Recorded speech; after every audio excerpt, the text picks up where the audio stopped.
नमस्कार. मालिकेच्या आजच्या भागामध्ये आपल्याला पाहायला मिळणार आहे की आता सकाळ झालेली असते. कला आणि अद्वैत रात्रभर तिथे गाडीतच झोपून राहिलेले असतात. तिथे ते दोघं तिथून कुठेही गेलेले नसतात. त्याचबरोबर आपल्याला पाहायला मिळतं की कला आणि अद्वैत एकमेकांकडे पाहत आहेत.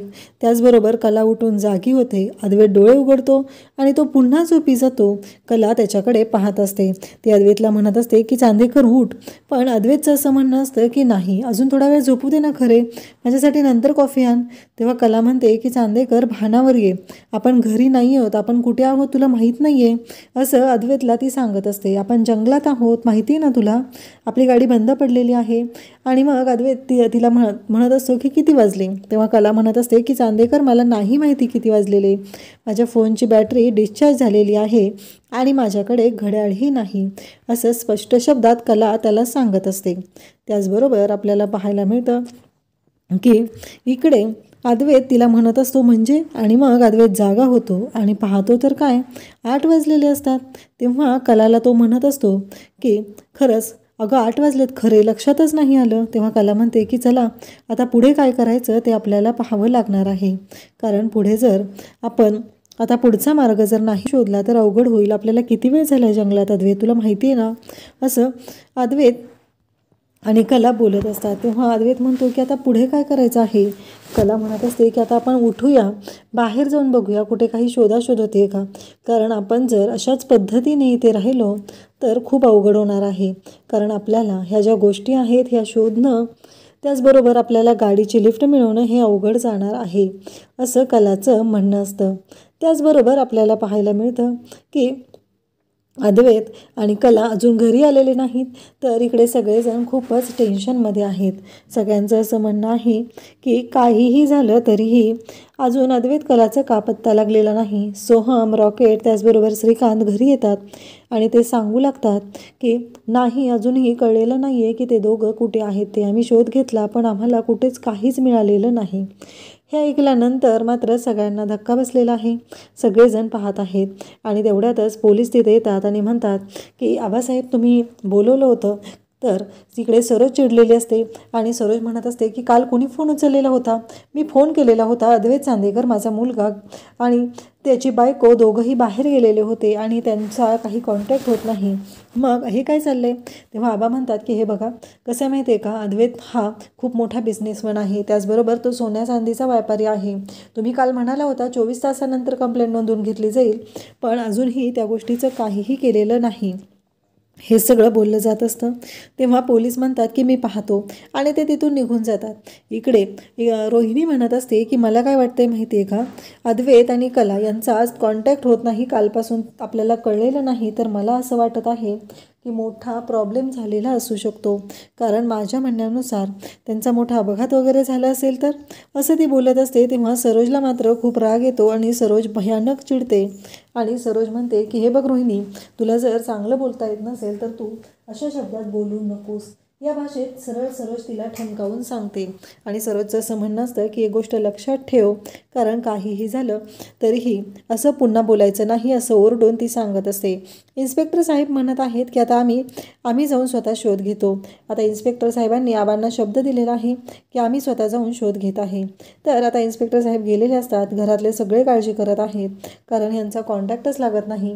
रोहिणीचं असं म्हणणं आहे की काहीही झालं तरीही आता आपल्याला विचार करायलाच पाहिजे.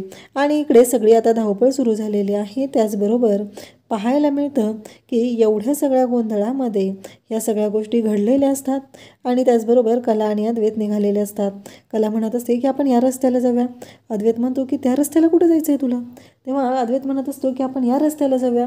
या दोघांच्या गडबडीमध्ये दोघं दोन टोकाला जातात. तेव्हा अद्वैत म्हणतो खरे काय चाललंय तुझं, असं म्हणत अद्वैत तिला थांबवत असतो आणि तिला म्हणत असतो की बासा आता, असं म्हणत तिच्याशी तो बोलत असतो.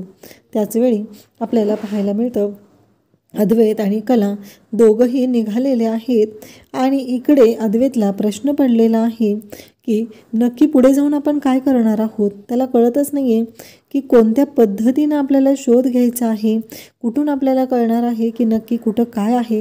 या सगळ्या गोष्टींचा विचार अद्वैत करत असतो. त्याचबरोबर आपल्याला पाहायला मिळतं की कला ही अद्वैतबरोबर चालत असते, पण कलाला मात्र खूपच दम लागत असतो. ती दमत असते, एकतर तिला पायाला लागलेलं असतं आणि त्याचबरोबर कलाचं असं म्हणणं असतं की चांदेकर बास, आता बसूया ना. अद्वैत म्हणतो असतो थोडंसं चल पुढे, पण कला मात्र ऐकायला तयार नसते. शेवटी तिथेच रस्त्यावर बसते. अद्वैत म्हणतो तुला कळतंय का, काय करतेस तू हे?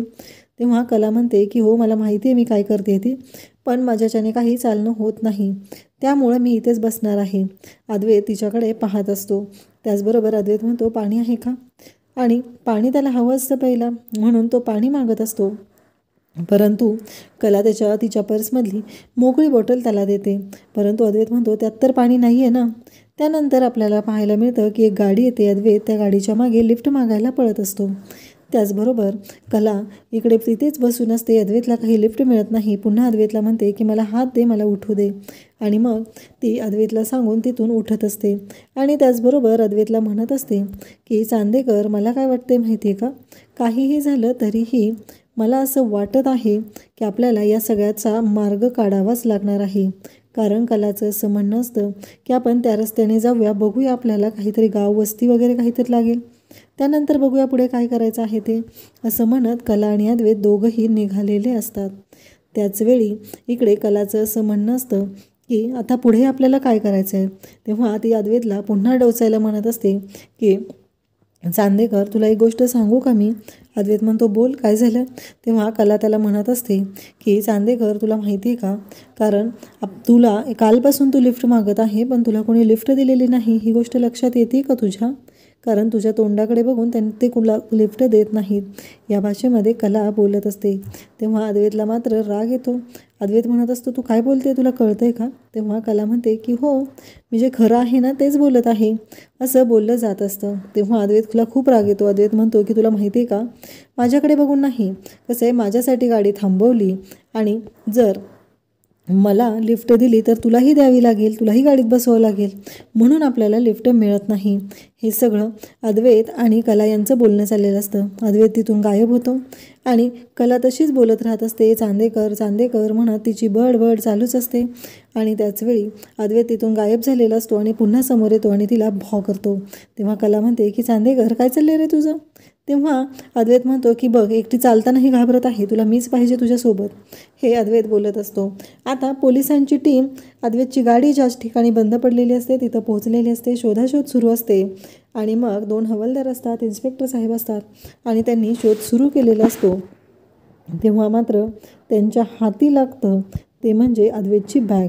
त्याचबरोबर गाडीचं रजिस्ट्रेशन पेपर चेक केले जातात, तर ही गाडी अद्वैत चांदेकरांचीच आहे हे स्पष्ट होतं. म्हणजे गाडीचा छोटासा अपघात झालेला आहे. कलाचं कानातलं तिथं पडलेलं असतं. ते कलाचं कानातलं तिथे अद्वैत त्यांना सापडतं आणि ते कानातलं घेऊन ते पोलीस इन्स्पेक्टर साहेबांना दाखवतात. आणि त्याचवेळी आपल्याला पाहायला मिळतं की कलाचं कानातलं त्यांनी तिथं दाखवलेलं आहे. आणि त्याचबरोबर इकडे कला आणि अद्वैत दोघंही एका गावाच्या दिशेने पोचलेले असतात. ते एक गाव असतं आणि अद्वैत आणि कला चालत चालत त्या दिशेने आलेले आहेत. कला म्हणते बघ मी तुला म्हणलं होतं ना इकडे आपल्याला काहीतरी भेटेल. समोरून 3-4 बायका येताना दिसतात आणि कला त्यांना विचारते की मला, आणि त्या म्हणतात की तुम्ही या गावात नवीन आहे का. तेव्हा कला म्हणते की हो आमची गाडी बंद पडलेली आहे, म्हणून आम्ही थोडी सोय होते का ते पाहण्यासाठी आलेलो आहे, असं कला जेव्हा त्यांना सांगते तेव्हा अद्वैत त्यांच्याकडे पाहत असतो. ते म्हणतात की चला आमच्या गावात, आम्ही तुमची सोय करतो आणि तुमची गाडी दुरुस्त झाली की मग जा तुम्ही. आणि बरं मला काय म्हणायचं आहे, हे जे मोठे साहेब आहेत ते तुमचे कोण, भाऊ आहे का, असं बोललं जात असतं. आणि खूप शिकलेलं वाटत आहे आणि हे साहेब पण खूपच मोठे वाटत आहेत, हे सगळं बोललं जात असतं. तेव्हा कला सांगते की नाही आम्ही दोघं नवरा बायको आहोत. तेव्हा ते म्हणतात की म्हणजे लग्नानंतर हे पहिल्यांदाच फिरायला चाललेले होते म्हणायचं, हे त्यांचं बोलणं त्या बायकांचं सुरू असतं. तेव्हा कला आणि अद्वैतला ते म्हणतात की चला. कला पण त्यांच्यासोबत लगेचच जायला निघते. त्यानंतर आपल्याला पाहायला मिळतं की कला म्हणत असते बघितलंस का, ते पण काय म्हणतात की आपण लग्नानंतर पहिल्यांदा फिरायला चाललेलो आहे, लक्षात येते का चांदेकर तुझ्या, असं म्हणत ती अद्वैतला चिडवत असते. त्याचवेळी आपल्याला पाहायला मिळतं की अद्वैत आणि कला यांचं हे जे बोलणं चाललेलं असतं, त्याचबरोबर इकडे कला त्यांच्याशी बोलत आहे, त्यांना सांगत आहे आणि त्यांना घेऊन आता ते गावात येतात. गावात तिथं आल्यानंतर सगळेजण तिथं असतात, सगळे बोलवले जातात. आपल्या गावात कोण आले बघितलं का, असं म्हणत ते बोलत असतात. ते कोकणी पद्धतीनं बोलत असतात. कला आणि अद्वैतला त्यांचे काही शब्द अजिबात कळत नाहीत, पण ते मात्र तिथे पाणी आणून देतात. कला अद्वैतची चौकशी करतात. नवीन लग्न झाले, लग्नानंतर फिरायला आलात का, त्याचबरोबर रात्रभर आमच्या रानात काढलेलं आहे, अगदी रोमॅन्टिक रान कसं वाटलं आमचं, हे सगळं ते बोलत असतात. त्याचबरोबर अद्वैत म्हणत असतो, हे काय बोलतात. तेव्हा कला म्हणत असते की ठीक आहे ना, त्यांनी आपल्याला नवरा बायको म्हटलेलं आहे आणि त्यामुळंच ते आपल्याशी त्या भाषेत बोलत आहेत. आणि अद्वैत आणि कला दोघंही चहा घेतात. खरं तर सुरुवातीला अद्वैतला वाटत असतं की काय आहे ही माणसं कशी बोलत आहेत आपल्याशी, काय चाललं आहे हे सगळं जेव्हा चालू असतं तेव्हा तिथं बायकाही आलेल्या असतात. त्या विचारत असतात, मग तुम्ही आमच्या इथे राहावा एक दिवस, तुमची गाडी दुरुस्त होऊस तर राहावा. आणि नवीन लग्न झालेलं दिसतं यांचं, बघितलं का तिचे गाल किती लाल झालेले आहेत, हे सगळं बोललंच जात असतं. आणि तेव्हा कला सांगते की अजून 1 वर्ष व्हायचे आमच्या लग्नाला आणि हे तुम्ही रानात म्हणजे जंगलात जी रात्र घालवलेली आहे ती रोमॅन्टिक घालवलेली आहे, असं या सगळ्यांचं म्हणणं असतं. अद्वैतला मात्र खूप राग येत असतो. अद्वैतला कळत नसतं की काय उत्तर द्यायचं आहे. कला मात्र त्यांना उत्तर देत असते, त्यांच्याशी बोलत असते. अद्वैतचा राग मात्र अनावर होत असतो. त्याला कळत नसतं की यांच्याशी मी कशा भाषेत बोलू, कारण अद्वैतला या सगळ्या गोष्टी अजिबात पटत नसतात. त्यानंतर एक खोली असते, तिथं कला आणि अद्वैतला त्या लोकांनी पाठवलेलं असतं. तेव्हा अद्वैत म्हणत असतो, खरे तुला कळतंय का, कोण ही माणसं, तू यांच्यावर लगेच विश्वास ठेवलेला आहे. तेव्हा कला म्हणते की माणुसकी आहे ना, ती माणुसकी मला त्यांच्याकडे दिसली, एवढं लक्षात ठेव. आणि त्याचबरोबर इकडे कला त्याला म्हणत असते म्हणजे, तेव्हा परत अद्वैत ओरडू लागतो की काय माहिती, तुला माहिती आहे का खरंच. इकडे एवढा मोठा धक्का बसतो आणि तो म्हणू लागतो की तुला कळतंय का खरे काय झालं आहे. तेव्हा खरे म्हणते की काय झालं म्हणजे कळू दे मला काय झालं आहे नक्की, असं म्हणत कला बोलत असते. आणि तेव्हा मात्र अद्वैत म्हणत असतो, शेट माझा चार्जर राहिलेला आहे गाडीतच. तेव्हा कला म्हणते की एवढंच ना, ठीक आहे ना मग. आणि कला त्याला बोलत असते. त्यावेळेस अद्वैत म्हणत असतो म्हणजे, तेव्हा कला म्हणते हे काय, मी माझा चार्जर सोबत आणलेला आहे आणि त्याचबरोबर मी माझा चार्जरही सोबत आणलेला आहे आणि माझा मोबाईलही. आता मी माझा मोबाईल आणि चार्जर दोन्हीही चार्जिंगला लावणार आहे आणि तुला मात्र आता तसंच बसावं लागणार आहे. तेव्हा मात्र इकडे कला म्हणत असते की आता तुझ्या फोनचं काय होणार ते बघ तुझी तू. कला मात्र अद्वैतला चिडवतच असते. तेव्हा अद्वैत म्हणत असतो की खरे जरा अति होते तुझं, असं म्हणत तो चिडलेलाच असतो. त्यानंतर कला त्याला समजवत असते. अद्वैत म्हणत असतो, कोण ही माणसं, तू इथं राहायला तयार झाली आहेस, तुझ्या लक्षात येते का खरे, तुला प्रॉब्लेम कळतो का काय आहे तो, असं अद्वैत तिला म्हणत असतो. कला म्हणत असते की अरे माणसं सगळीच फसवी नसतात रे, काहीतरी चांगली माणसं पण आहेत ना या जगात, त्यांच्यावरती आपण विश्वास ठेवायचा आहे, असं कलाचं म्हणणं असतं. परंतु अद्वैतला खूप राग आलेला असतो. अद्वैत म्हणत असतो की नाही, हे शक्यच नाही, कारण काहीही झालं तरी माणसं फसवणारी असतात आणि तुझ्या लक्षात येत नाही. हे जेव्हा कलाला अद्वैत बोलत असतो तेव्हा कला म्हणत असते की तुझं नाव ना चेंज करायला हवं आहे, अशक्य चांदेकर हे नाव तुझं ठेवलं पाहिजे, कारण काहीही झालं तरी तू खूपच अशक्य आहे. तुझ्या बाबतीत नक्की काय निर्णय घेतला पाहिजे, नक्की काय केलं पाहिजे हेच कळत नाही आहे चांदेकर, असं म्हणत कलाची चिडचिड सुरू झालेली असते. कला भयानक चिडलेली असते. कलाला कळत नसतं की नक्की कशा पद्धतीने गोष्टी होणार आहेत आणि कलाला रागही आलेला असतो. त्यानंतर कला म्हणत असते की बरं झालं नैनाताई सुटली एकदाची तुझ्यापासून, कारण तू ज्या पद्धतीने बोलत असतो, ज्या पद्धतीने वागत असतो, त्यावरून एकच गोष्ट कळत आहे, ती म्हणजे काहीही झालं तरी तुझ्याबरोबर संसार करणं म्हणजे अशक्यच आहे, हे सगळं बोललं जात असतं. आणि त्याचवेळी आपल्याला पाहायला मिळतं की अद्वैत आणि कला मात्र तिथे बोलत आहेत. अद्वैतला राग आलेला आहे. इकडे इन्स्पेक्टर साहेब घरी आलेले आहेत आणि घरी आल्यानंतर इन्स्पेक्टर साहेब सांगत आहेत ते म्हणजे, आम्हाला अद्वैतच्या गाडीचा ॲक्सिडेंट झालेला दिसला, पण तिथे बॅग आणि हे साहित्य मिळालेलं आहे, परंतु आम्हाला अजिबात कळलेलं नाही की नक्की काय झालेलं आहे, कशा पद्धतीनं झालेलं आहे, कारण गाडीच्या जवळ आम्हाला कोणीही दिसलेलं नाही, हे बोललं जात असतं. तेव्हा मात्र इकडे सगळेजण तिथं उभे असतात, सगळेजण बोलत असतात आणि त्याचवेळी इकडे अद्वैत आणि कला दोघंही बोलत आहेत. कला अद्वैतची समजूत घालत आहे, कारण अद्वैतला तिने म्हणालेली असते की नैनाताई सुटली एकदाची तुझ्या कचाट्यातून. त्यामुळं अद्वैतला राग आलेला असतो आणि अद्वैत रुसून बसलेला असतो. कला अक्षरशः कान पकडून अद्वैतची माफी मागत असते. अद्वैतला म्हणत असते की चांदेकर, मला माफ कर, माझ्याकडून चुकलेलं आहे. पण अद्वैत ही ऐकायलाच तयार नसतो. अद्वैत ही भयानक चिडलेला असतो आणि कला अक्षरशः म्हणते की मी आता उठाबशा काढणार आहे चांदेकर, मी उठाबशा काढते.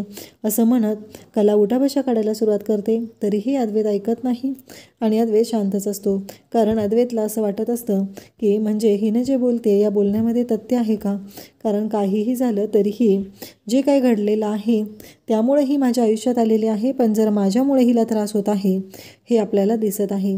त्यामुळं अद्वैत कलाकडे पाहत आहे. कलाने कान पकडलेले आहेत आणि ती उठाबशा काढत आहे आणि अद्वैतला ती म्हणत आहे चांदेकर. आणि अद्वैतच्या समोर ती उठाबशा काढत असते. तेव्हा मात्र तिचा तोल जातो.